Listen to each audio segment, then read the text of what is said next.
Y bien, estamos con León Trachtenberg, quien es el director, aunque parece que no se llama director en el colegio de la Aleph. Él ha sido el promotor, digamos, el gestor del colegio de la Aleph. Él es líder pedagógico del Aleph. Buenas noches, León. ¿Qué tal? Líder pedagógico. Así es. Así se llama el director en el Aleph.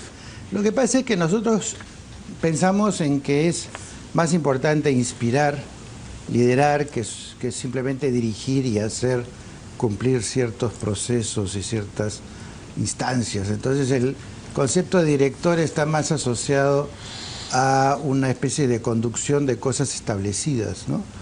En cambio, el concepto de liderazgo está más en la línea de inspirar, motivar, acompañar, alentar. Y sí, mis socias y yo vemos que esa función es más importante. Muy bien. Ahora, ojalá fuera así en todos los colegios. Pero parece que ha sido un éxito. Decíamos, el colegio está lleno, hay una demanda muy grande por educación y por buena educación, pues, ¿no? La verdad que sí, estamos muy complacidos porque, digamos, las vacantes que teníamos disponibles en este tercer año de vida del colegio están prácticamente tomadas, casi todas, el renombre que está adquiriendo el colegio nos parece bien importante, no solamente para nuestra comunidad, nuestros padres, nuestros alumnos, nuestros profesores, sino todos los otros que de alguna manera están intentando pensar en qué otras alternativas hay para la educación que no sea solamente el formato tradicional, convencional. Y en ese sentido nuestra presencia permite que la gente vea que hay otras formas de hacer educación que no se corresponde estrictamente al estilo del siglo XX, ¿no? Alguna vez hemos hablado de esto, pero quizás sería bueno que nos recuerdes en qué consiste la pedagogía de la Aleph, es decir, la manera en cómo ustedes enseñan. Mira, lo que nosotros pensamos es que la gran diferencia entre la educación del siglo XX y el XXI es que la educación del siglo XX tiene todo definido desde fuera del niño, es decir, la ley, el programa, los currículos, los contenidos, la evaluación, el horario escolar, todo está definido por el ministerio, por los profesores, por los directores, y el niño no tiene nada que ver. El niño es un sumiso sometido a lo que otros han definido. Y hoy en día lo que estamos viendo es que lo que uno espera de un ciudadano informado, competente, inteligente, es que sea una persona activa, con iniciativa, con capacidad de investigación, con capacidad de propuesta, con capacidad de trabajar en equipo, que sea innovador, que sea creativo. Y entonces uno se pregunta cómo eso se produce en una escuela que lo único que hace es pedirle al alumno que no hable, que no opine, que no se mueva y que solamente haga lo que otros dicen que tiene que hacer. Y entonces la educación que nosotros entendemos como una educación adecuada a estos tiempos es una educación en la cual tú pones al niño en el centro de todo el desarrollo del currículo, el horario, del plan del trabajo y demás. Y si bien es cierto, por supuesto, tú tienes que crear condiciones para que el currículo nacional esté presente en el quehacer, hay una dosis muy importante de trabajo por proyectos, trabajo interdisciplinario, trabajo donde el alumno aporta los temas que quiere investigar y eso se convierte en el tema a estudiar en la clase y no los que el profesor preparó anticipadamente sin tomar en cuenta para nada a los alumnos. ¿Qué cosa es trabajo por proyectos? El trabajo por proyectos quiere decir que los alumnos traen un tema de su interés. Por ejemplo, quieren saber por qué vuela un avión. Y entonces empiezan a investigar eso y empiezan a buscar dentro de lo que es, primero sus comparaciones más inmediatas, por qué vuelan las abejas, por ejemplo, y se dan cuenta que las abejas aletean para volar y se sostienen en el aire con eso, y sin embargo el avión no aletea, porque las alas del avión no sirven para eso. Y entonces descubren de que, bueno, el avión, si se estuviera en el aire para volar, necesita un motor. Y entonces el motor le ayuda a avanzar. Pero ¿cómo se hace para que el avión no se caiga? Y entonces los alumnos tienen que entender que hay una fuerza de sustentación que permite que el avión no se caiga. ¿Y cómo se aprende eso? En un laboratorio de ciencias para niños de 6 años. años, en los cuales pones un ventilador que bota aire para arriba a presión y pones un papel y se dan cuenta que el papel no se cae porque es sostenido por el aire. Y por analogía, si tú tienes un objeto pesado, pero que tiene una suficiente, digamos, sustentación en el aire, entonces no se va a caer y el motor lo va a empujar para adelante. Y un niño de 6 años puede entender perfectamente eso. En el interín aprendió una cantidad de cosas con respecto no solamente a la física, a la ciencia, a la matemática, al diseño, a la comparación con los animales y demás, sino que produjo lo que es tan importante, la capacidad de investigar, buscar información, averiguar, encontrarle sentido a las cosas, hacer preguntas y buscar cómo contestar a sus propias preguntas. En lugar de que todo viene preparado por afuera y el profesor le dice, no, ese es un tema para tercero y secundaria, no concierne a los niños 6 años, así que no voy a respetar tu interés. Y también el trabajo interdisciplinario que es tan interesante, por ejemplo, una pelota. Uno podría decir pelota, bueno, educación física, ¿no es cierto? Pero y la pregunta es, ¿por qué una pelota inflada rebota más que una que está desinflada? ¿Y por qué la pelota de fútbol es distinta que la de básquetbol? Y distinta a la de voleibol, y distinta a la de bowling, y distinta a la del tenis. ¿Y qué función cumple cada pelota en función del deporte o de la actividad que va a desarrollar el deportista? Y entonces estás incluyendo una cantidad de elementos de diseño, de matemática, de física, de ciencia, de estética también, que está relacionada con la actividad de tratar de entender por qué una pelota es como es, tiene el material que tiene y tiene la presión del aire que hace que rebote más o menos. Puedes hacer la analogía después con la llanta de un carro. ¿Por qué? ¿Qué pasa si una llanta de un carro la inflas demasiado? Entonces el carro te va a saltar. Y si la inflas muy poco, entonces se te va a gastar toda la llanta porque hay demasiada superficie que está rozando con demasiado peso. Y entonces puedes hacer una infinidad de posibilidades de investigación a partir de la pregunta ¿por qué rebota una pelota? Sin embargo, si todo viene ya cocinado, preparado desde el libro, la guía, el trabajo del profesor, obviamente el alumno pues no participa. Pero entonces las preguntas, por ejemplo, se deciden en la clase. Es decir, los alumnos traen las preguntas. El profesor tiene que simplemente facilitar un vehículo de investigación. Así es, pero el profesor se queda 2 horas diarias al final del día para que a partir de las cosas que salieron en el día, él se ponga a investigar y se ponga a buscar qué elementos permitirían al nivel de los niños avanzar con la investigación que quieren hacer. Y entonces el profesor es un investigador de verdad. El profesor no es un repetidor de lo que está en un libro o está en un cuaderno.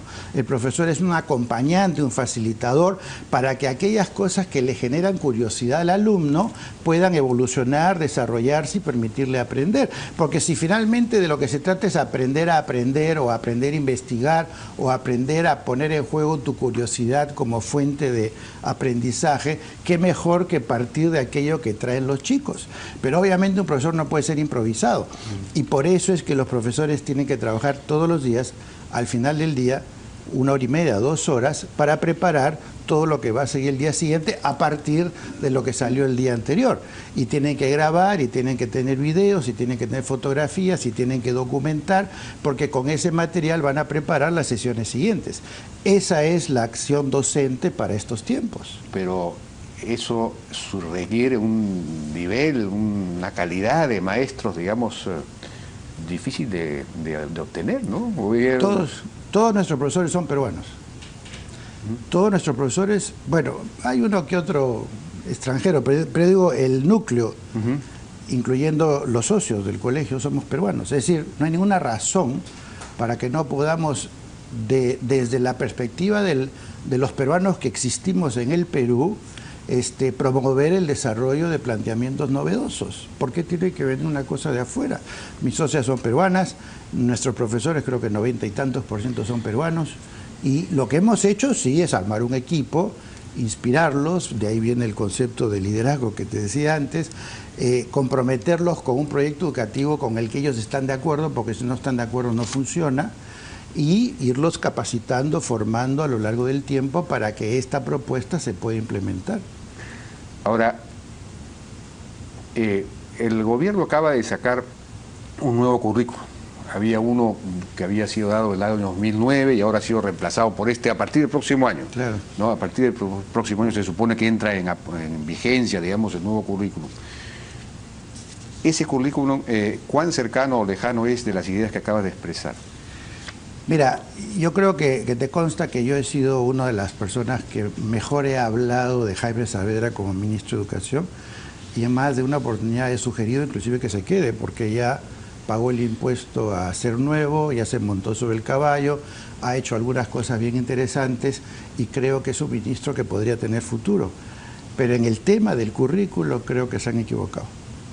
En el tema del currículo, no solamente que creo que están planteando una cosa retrógrada, inmadura todavía, no están rescatando la innovación que viene de aquellos que están haciendo innovación en el Perú, sino que hay una visión de la educación que corresponde al siglo V o VI, o sea, ¿sí? Más o menos la época del trivium, el quadrivium y las disciplinas famosas que han estado en la estructura de toda la educación de los últimos 15 siglos, pero que ya llegaron a su fin, o sea, ya eso se acabó. La educación y la economía del conocimiento ya terminó, ahora estamos en la economía de la innovación, estamos en la pedagogía de la innovación, y tú no puedes hacer innovación, tú no puedes desarrollar una posibilidad de un pensamiento crítico a partir de una pedagogía que no se cuestiona, que no se critica y que más bien reitera los mismos males del pasado. Y yo creo que también hay un problema de falta de visión. O sea, la visión del currículo parecería ser, la que propone el Ministerio, digamos, un conjunto de competencias y desempeños que puedan ser evaluables a partir de pruebas estandarizadas, que pueden publicarse y mostrar ciertos resultados, como le gusta a los economistas. Pero esa no es la visión de los pedagogos ni de los psicólogos tampoco. La visión nuestra es distinta. Yo creo que el Perú tiene que tener dos grandes referentes para lo que es su educación. Uno,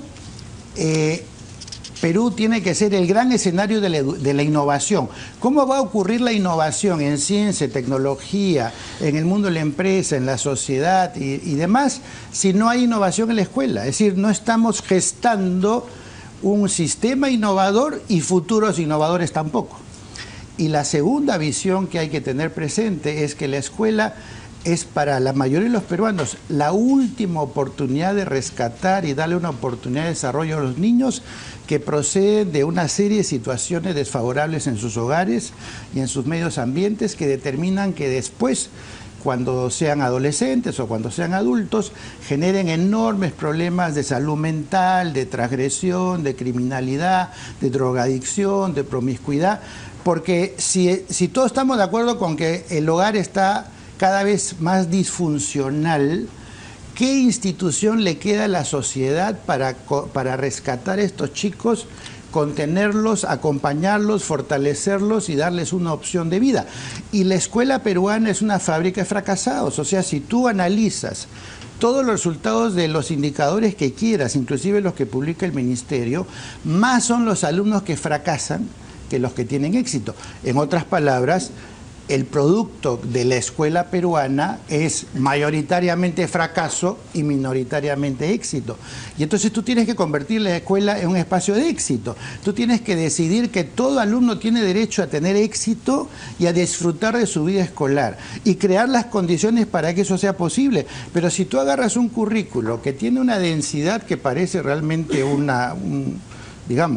documento absolutamente inaccesible, inalcanzable, que llena al profesor de contenido y de exigencias, de desempeño, de competencia y demás, que hace que los alumnos todo el tiempo estén siendo evaluados y chequeados si están aprendiendo o no lo que quieren, no queda espacio, no queda tiempo para el trabajo afectivo, para el trabajo emocional, para las relaciones interpersonales, para las habilidades sociales, para la formación ciudadana, para la vida en comunidad, para el compromiso con el medio ambiente y demás, porque están tan atosigados porque tienen que rendir en matemática y en lengua y más adelante en ciencia de acuerdo a los libros y los programas oficiales, que no queda tiempo para nada. Y entonces tienes un niño que está ausente, tienes un niño que es invisible. Pero yo me acuerdo que una vez tú propusiste que la educación peruana en primaria, por lo menos me parece que era la propuesta, se concentrara solo en dos grandes temas: comprensión lectora y matemáticas. Utilizando todas las áreas, o sea, cuando yo te di el ejemplo, por ejemplo, de las pelotas y la educación física, ahí tienes matemáticas, tienes literacidad. El niño analiza, el niño resume, el niño esquematiza, el niño dibuja, el niño calcula, el niño hace sus relatos, etcétera. Pero el objeto de su interés es la pelota, la actividad física deportiva. Sin embargo, en el proceso de aprendizaje le pones particular atención a todos los elementos de la matemática y de la lectura, de la comprensión, de la redacción, que están involucrados en ese proyecto. Entonces, matemática y lectura se convierten en subproductos de lo que tú estás desarrollando a través de los proyectos y no en sustitutos de aquello que es del interés de los alumnos. Cuando hablas de proyectos, son proyectos de investigación, ¿cierto? Claro. Yeah. Podría ser proyectos distintos, proyectos de construir algo. También, pero eso también incluye eso. Te doy un ejemplo de un proyecto bien interesante para secundaria. El proyecto se llama, a partir de la detección de que hay un faltante de órganos para donar, para ser donados, mucha gente se muere. Entonces, el proyecto es cómo hacemos para persuadir a la gente para que quiera donar órganos. Entonces, proyecto para tercero y secundaria. Entonces tú tienes primero el análisis o el estudio de la anatomía, de los órganos, cuáles se pueden donar, cuáles no, cuáles son vitales y demás, cuánto tiempo dura cada uno, la estructura de los órganos, toda la fisiología y anatomía para entender los órganos. En segundo lugar, los elementos religiosos, culturales que hacen que uno no quiera donar porque piensa en la resurrección o vaya a saber uno qué. Y entonces todos los mitos en torno al tema. Después viene el tema de diseñar un mensaje. ¿Qué mensaje haría que tú quieras donar un órgano? Hacer un libreto, actuar el libreto, grabar el libreto, editar el libreto, convertirlo en una especie de noticia o documental de 2 minutos, 3 minutos, colocarlo en el aire, en una radio o en la televisión y después analizar los resultados. Ese proyecto que involucra todas las ciencias y la redacción y teatro y arte y todo lo demás, ¿el alumno aprende con eso o no? ¿El alumno disfruta con eso? ¿El alumno se apasiona con eso, sí o no? En cambio, si tú le enseñaras tu hora de anatomía por un lado, tu hora de matemática por otro lado, tu hora de religión por otro lado, ¿qué de interesante tiene eso? La escuela es un espacio aburridísimo. Sí, pues. Yo te invito a ti, bueno, cualquiera de los oyentes, siéntense 8 horas al día en un colegio tradicional a ver si aguantan lo que está pasando ahí. Sí. Pero muchas veces se cree que los niños pues están empernados en las carpetas y tienen que hacer lo que los profesores dicen. Eso no es educación siglo XXI. Bueno, tengo que ir, me están pidiendo una pausa y regresamos. Regresando con León Trachtenberg, que nos decía que el currículum que acaba de aprobar el Ministerio es un currículum del siglo V. Inspirado, digamos, por decirlo así, para bueno, más o menos. Digamos, no es un currículum pues que fomente la integración, la creatividad, el desarrollo de los problemas. Pero yo estaba leyendo el perfil del egresado de la educación básica en este nuevo currículum y hay varias de las cosas que has mencionado. Ahora no sé cómo las procesarán o cómo finalmente esto se traducirá.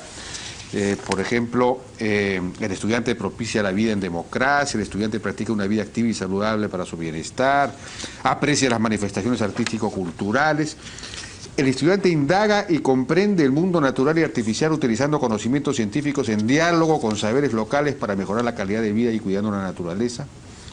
El estudiante interpreta la realidad y toma decisiones a partir de conocimientos matemáticos que aporten a su contexto. El estudiante gestiona proyectos de emprendimiento económico o social de manera ética, que de alguna manera parecen estar hablando del mismo lenguaje que acabas de mencionar. Sin embargo, si tú ves el currículo como está presentado, no sé si se llega a ver, vas a encontrar que... A ver, por favor, ¿pueden ponchar? A ver. Este es digamos, el desagregado de esos perfiles. Si ustedes ven acá, van a ver un paquete de objetivos personal social, el otro educación física, el otro comunicación, el otro arte, el otro inglés, el otro matemática, el otro ciencias, o sea, exactamente ese salchichón recortado en tajaditas que estamos cuestionando. Es decir, si no deberían haber cursos, materias. Deberían haber unas cuantas, yo creo que deberían haber básicamente horas en las que tú consolidas matemática, lectura, quizás inglés. En algunas horas. De manera integrada. De manera secuenciada, o sea, lo que llamaríamos un régimen un poco más tradicional. Ya. Porque son las instrumentales, pero el grueso de tu actividad escolar tiene que basarse en experiencias integradas, que son las que tienen que ver con los proyectos que yo te mencionaba y con la integración de competencias. Por ejemplo, la capacidad de analizar o de tener un razonamiento lógico, ¿le pertenece a la matemática? O sea, no razonamos en arte, no razonamos en literatura, no razonamos en personal social, no razonamos en historia, no hay necesidad del razonamiento lógico ahí. Sin embargo, te lo colocan como objetivo de la matemática. O la capacidad de comunicación, te lo ponen en el área de ¿qué? De comunicación. No hay comunicación en arte, no hay comunicación en matemática, no hay comunicación en religión. A eso me refiero cuando digo que segmentan las áreas, y una de las razones por las que hacen esto es que normalmente para hacer el currículo que hacen, traen a un especialista en matemáticas, un especialista en ciencias, un especialista en química, en biología, un especialista en literatura, en historia de la universidad, y les piden que den insumos para el currículo escolar. Y entonces cada uno defiende su tajadita, ¿no es cierto?, con su número de horas, con su examen, con sus tareas, con sus trabajos, y así tú, en lugar de integrar desde el saque, primero desintegras y después quieres que el alumno integre lo que los diseñadores del currículo no han integrado. Es decir, es absurdo, debería ser al revés.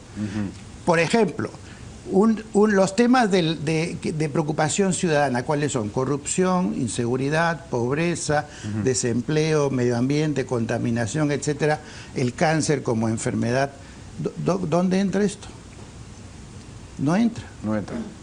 En lugar de decir, bueno, esos son los temas que los alumnos deberían investigar. Claro. Y esos son los temas sobre los cuales deberían no solamente comprender, eventualmente tomar posición, eventualmente hacer algo al respecto. Sin embargo, como no aparecen integradamente, sino atomizadamente, entonces el alumno nunca llega a comprometerse con ningún problema de la realidad. No tendría más sentido, por ejemplo, al decirle al alumno, mira, ándate al óvalo, en nuestro caso en Chorrillos, ándate al óvalo Huaylas. Observa una hora en el óvalo que hay ahí. Y hay unos atracones de tráfico terribles. A ver, propongo una solución.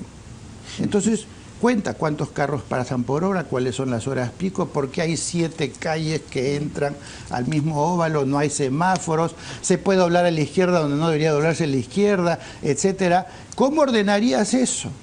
Entonces estás haciendo matemáticas, estás haciendo estadística, estás haciendo una relación con los problemas de realidad, estás haciendo contaminación ambiental, estás diseñando soluciones. Pero en estas clases tú necesitas entonces a más de un profesor, porque puede haber un profesor que sabe de matemáticas, pero no necesariamente es bueno escribiendo. Por ejemplo, digamos...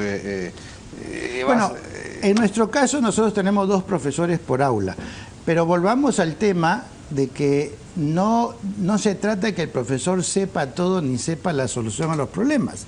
De lo que se trata es que el profesor acompañe al alumno. Por ejemplo, un montón de alumnos llegan tarde. ¿Por qué? Porque se atracan en el óvalo Huaylas. Ok, vamos a estudiar cuál es el problema en el óvalo Huaylas.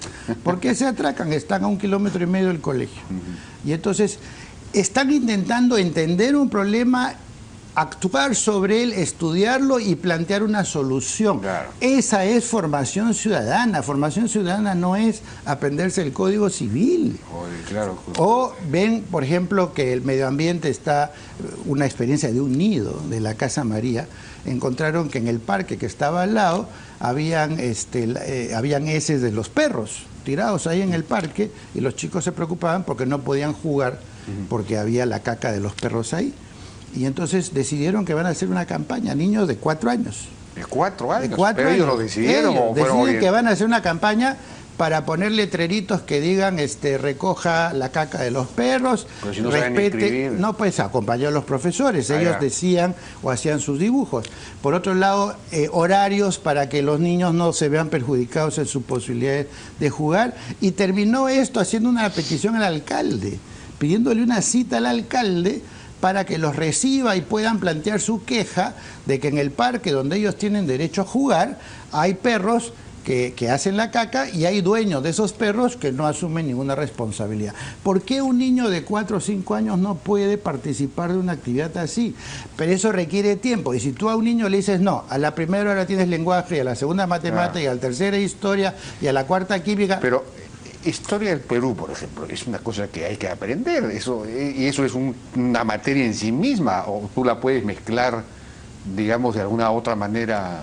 Claro, la historia es una cosa que abarca todo también. Bueno, pero ahí tienes otra vez el problema. Si tú enseñas solamente historia del Perú como los historiadores, digamos, básicos, te van a decir fechas, datos, nombres, números, personajes, guerras seguramente y demás. ¿Dónde está la comprensión de las raíces del Perú, su cultura, sus relaciones? ¿Por qué hay conflictos entre los peruanos?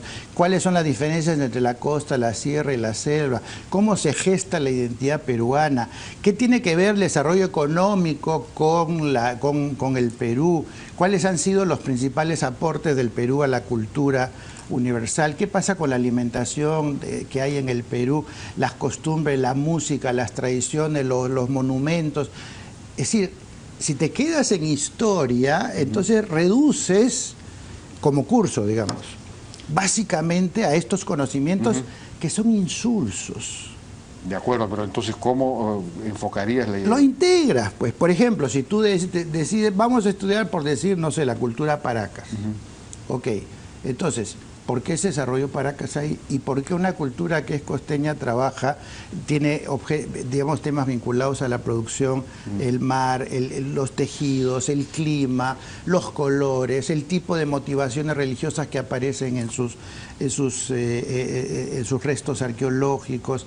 Entonces, empiezas a darle una posibilidad de comprensión mucho más integradora e interdisciplinaria que simplemente decir la cultura Paracas existió en tal época, de estos son sus restos. Estamos hablando de cursos inteligentes, entonces, básicamente, es decir, Por eso hablo yo de un enfoque interdisciplinario en la estructura, y no una estructura segmentada por cursos, donde además cada curso tiene su profesor, y cada profesor su libro, y cada libro su tema, sus exámenes, sus trabajos, y el alumno nunca llega a integrar. Bueno, pero se supone que este nuevo currículum, en alguna medida el del año 2009, hablan de que el objetivo de la educación es desarrollar competencias, y una de las competencias es esa, capacidad de analizar, de integrar, en fin. Entonces, digamos, el currículo no está diseñado para realizar sus propios objetivos, ¿o qué pasa ahí? Bueno, yo creo que sí, que hay una distancia entre los objetivos y la manera como formulan la implementación para lograr esos objetivos. El hecho concreto es que ni con el currículo anterior, ni con este, ni con todos los anteriores, por lo menos de las últimas 4 décadas, se logran los objetivos que están enunciados al principio, porque enunciar es como un brochure turístico, o sea, tú en un brochure puedes poner lo que quieras. Ahora, el tema es si eso tiene alguna relación con la realidad. El propio Ministerio de Educación ha estado haciendo pruebas en segundo de primaria y en segundo de secundaria, matemáticas y lengua, con las que yo no simpatizo mucho, como te das cuenta. Sin embargo, voy a tomarlas porque el Ministerio habla de que ahí se nota la calidad de la educación, de cómo unos puntitos más en segundo grado evidencian que hay una mejora. ¿Cómo se explica que los chicos que dieron pruebas en segundo grado en matemáticas y en lectura en el año 2009, cuando dan la prueba y están en segundo de secundaria, esos mismos niños tienen un rendimiento peor del que tenían en segundo de primaria? ¿Cómo se explica? Quiere decir que todo el esfuerzo se agotó en segundo de primaria, porque se entrenaron los chicos para dar las pruebas y entonces ese año lo obtuvieron mejores puntajes, año a año mejoran un poquito. Cuando empiezan a medir en sexto grado o en segundo de secundaria, descubren que todo lo que se supone que habían avanzado se quedó ahí, porque no ocurre lo mismo en los grados superiores. Sí, digamos, para desarrollar una pedagogía como la que estás proponiendo, ¿cómo podríamos hacer? Es decir, ¿se puede dar autonomía a los colegios para que busquen su propio camino?